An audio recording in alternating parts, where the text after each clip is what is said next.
आमतौर पर फिल्मी गाने फिल्म की सिचुएशन और नायक नायिका को ध्यान में रखकर बनाए जाते रहे हैं, लेकिन यह गाना फिल्म और नायक नायिका को ध्यान में रखकर नहीं, बल्कि गायक गायिका की सिचुएशन को ध्यान में रखकर लिखा और बनाया गया। आज आपको इस गाने से जुड़ी दिलचस्प बातें बताने जा रहा हूं कि क्यों और कैसे यह युगल गीत गायक मोहम्मद रफ़ी और गायिका लता मंगेशकर के साथ एक तरह की मज़ेदार शरारत करने के लिए लिखा और फिर इसे दोनों से रिकॉर्ड कराया गया। यह शरारत किसने, कैसे और क्यों की, आइए जानते हैं पूरी कहानी। जरा खफा खफा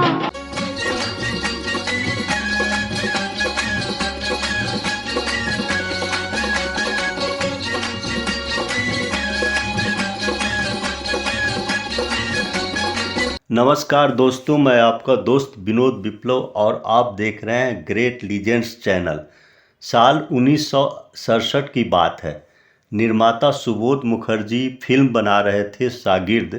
उन दिनों ज़्यादातर संगीतकारों के पसंदीदा गायक मोहम्मद रफ़ी और गायिका लता मंगेशकर के बीच मनमुटाव चल रहा था। रॉयल्टी के मामले को लेकर दोनों ने न केवल बातचीत बंद कर दी थी, बल्कि एक दूसरे के साथ गाने गाने भी बंद कर दिए थे। ऐसे में जब भी किसी फिल्म में लता मंगेशकर और मोहम्मद रफ़ी के ड्यूट की बारी आती, तो दिलीप कुमार, राजेंद्र कुमार, शम्मी कपूर, धर्मेंद्र जैसे एक्टरों के लिए तो मोहम्मद रफ़ी साहब को लिया जाता, जबकि एक्ट्रेस की आवाज़ के लिए लता मंगेशकर की जगह पर सुमन कल्याणपुर को लिया जाता था।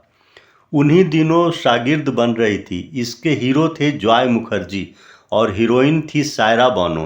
अन्य एक्टरों की तरह जॉय मुखर्जी के लिए रफ़ी साहब की आवाज़ मैच करती थी, इसलिए उस फिल्म के 6 में से 5 गीतों को तो मोहम्मद रफ़ी से गवा लिया गया। लेकिन चूंकि फिल्म रोमांटिक थी और ऐसे में नायक नायिका के बीच प्यार और तकरार को दिखाने वाले गाने तो होने ही चाहिए थे, और अगर फिल्म में एक भी युगल गीत नहीं हो तो यह किसी को गवारा नहीं हो रहा था। तय हुआ कि ड्यूट को रफ़ी साहब के साथ सुमन कल्याणपुर को लेकर गवा लिया जाए। उन दोनों को एक साथ गवाने की तैयारी होने लगी। तभी इंडस्ट्री में खबर फैल गई कि लता मंगेशकर और रफ़ी साहब का झगड़ा ख़त्म हो चुका है और दोनों एक दूसरे के साथ गाने के लिए अब तैयार हैं। इस खबर के फैलते ही निर्माताओं, निर्देशकों और संगीतकारों में खुशी की लहर दौड़ गई और संगीतकारों में लता मंगेशकर और रफ़ी साहब के ड्यूट्स रिकॉर्ड करने तथा मोहम्मद रफ़ी साहब और लता मंगेशकर से रिकॉर्डिंग के डेट लेने की होड़ लग गई। सबसे ज़्यादा कोशिश तो इसी बात की हुई कि दोनों के बीच मेल मिलाप होने के बाद कौन दोनों से सबसे पहले डुएट रिकॉर्ड करवाता है, और इस मामले में बाजी मार गए सचिन देव बर्मन, जिन्होंने देवानंद की फिल्म ज्वेल थिप के गीत दिल पुकारे आरे आरे आरे ड्यूट गीत को रफ़ी साहब और लता मंगेशकर से सबसे पहले रिकॉर्ड कराने का कीर्तिमान बना लिया।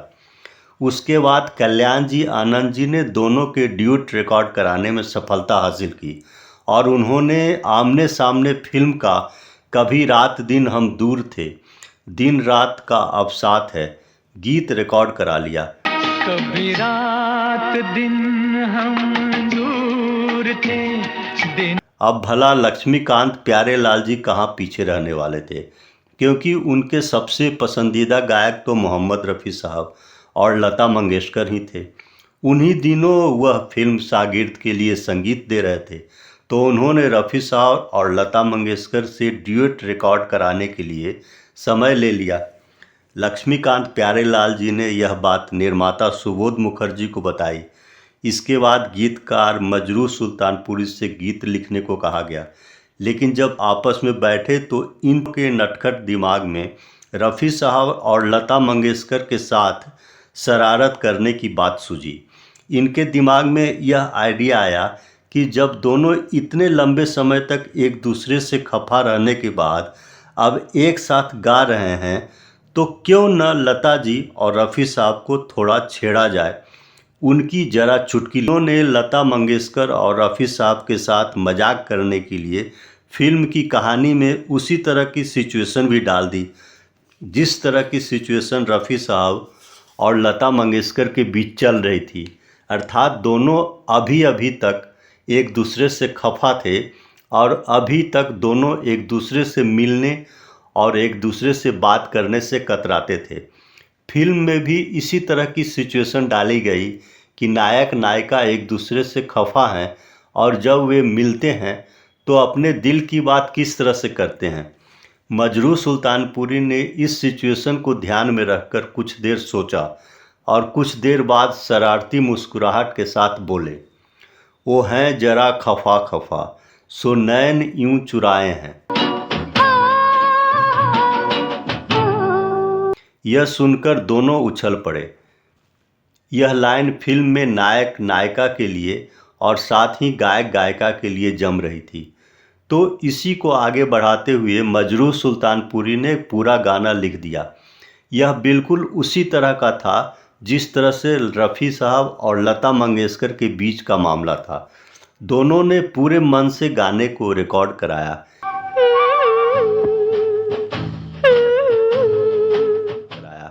यह गाना एक तरह से रफ़ी साहब और लता मंगेशकर के बीच के मनमुटाव और मेल मिलाप की कहानी को बयान करने वाला गीत बन गया। साल 2005 में रफ़ी साहब को श्रद्धांजलि देने के लिए प्यारे लाल जी जब विविध भारती पर विशेष जयमाला प्रस्तुत करने के लिए आए तो उन्होंने इस गीत को प्ले करते हुए कहा था, हाँ तो फौजी भाइयों, एक मज़ेदार बात बताऊं आपको। फिल्म शागिर्द में एक ड्यूएट गाना था, वो है जरा खफा खफा। रिहर्सल होने के बाद जब फाइनल टेक रिकॉर्ड हो रहा था तब रफ़ी साहब और लता जी दोनों ऐसे मूड में गा रहे थे कि ऐसा लग रहा था कि वो दोनों वाकई एक दूसरे से खफा हैं। दोनों ने बहुत ही प्यारे ढंग से गाया है। सर तो कांधे से उठाइए।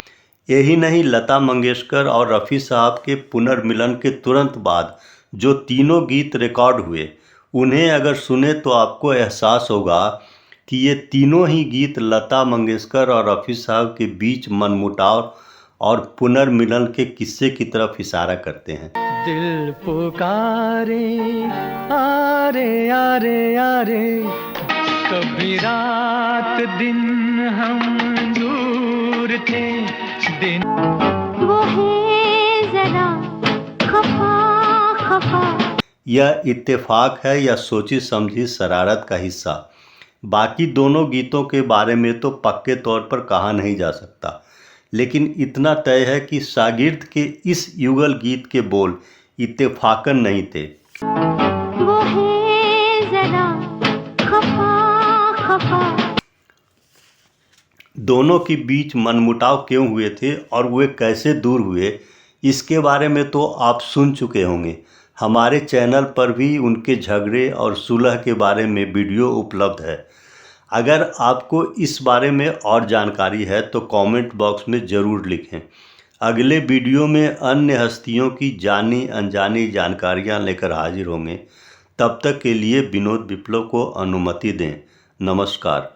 दिल पुकारे आरे आरे आरे, कभी रात दिन हम दूर थे, दिन वो है जरा खफा खफा। दिल पुकारे।